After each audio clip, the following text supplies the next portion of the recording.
আশা করি আপনারা সবাই সুস্থ আছেন। আজকে আপনাদের সাথে একটু সতর্কতামূলক ভিডিও নিয়ে এসেছি। বিষয় হচ্ছে আজকে যে ভূমিকম্প হয়ে গেল, এই ভূমিকম্পের ফলে অনেক বিল্ডিং ক্ষতিগ্রস্ত হয়েছে, অনেক ওয়াল ধসে পড়ছে, আপনারা শুনছেন হয়তো। তো বিষয় হচ্ছে ভূমিকম্পের পরবর্তীতে কিছু বিষয় আমাদের নজর রাখা উচিত। বিষয় হচ্ছে ভূমিকম্পের ফলে হয়তো কোনো বিল্ডিং, হয়তো আপনাদের কোনো বিল্ডিং ধসে পড়েনি, কিন্তু অনেক ব্রিক ওয়ালে ডায়াগোনাল ক্র্যাক বা লম্বালম্বি কোনো ক্র্যাক দেখা দিয়েছে।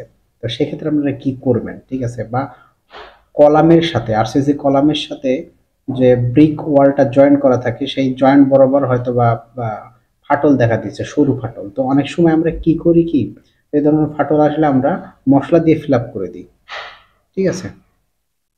তো এই ধরনের কাজ করা যাবে না, কারণ ভূমিকম্প হওয়ার ফলে কোনো বিল্ডিং ধসে পড়েনি আপনার, কিন্তু কোনো ব্রিক ওয়াল ক্ষতিগ্রস্ত হয়েছে, অর্থাৎ ফাটল দেখা দিয়েছে। সেক্ষেত্রে আপনারা এই যে ব্রিক ওয়ালটা ক্ষতিগ্রস্ত হয়েছে আপনাদের, এটা রিকনস্ট্রাকশন করবে, অর্থাৎ যে ব্রিক ওয়ালটা ভেঙে মানে ফাটল দেখা দিয়েছে ওটা ভেঙে ফেলবেন আপনারা, ফেলে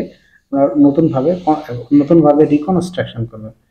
এই কারণে এটার কারণ কি বলতেছি, এটা কেন করতে হবে, যখন আপনারা কোনো ব্রিকল ফাটল দেখা দিবে, তো এইটা যদি মশলা দিয়ে ফিল আপ করে দেন, তাহলে পরবর্তীতে অল্প মাত্রার কোনো ভূমিকম্প হলেও সেই ওয়ালটা ক্ষতিগ্রস্ত হইতে পারে বা ধসে যাইতে পারে, ঠিক আছে? এর ফলে অনেক মারাত্মক বড় ক্ষতি হইতে পারে।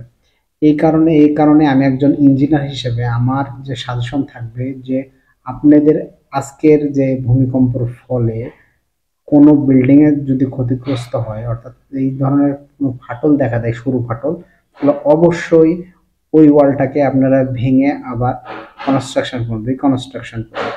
আশা করছি আপনারা সবাই বুঝতে বুঝতে পারছেন। ধন্যবাদ সবাইকে। Safe structure, safe you. ধন্যবাদ।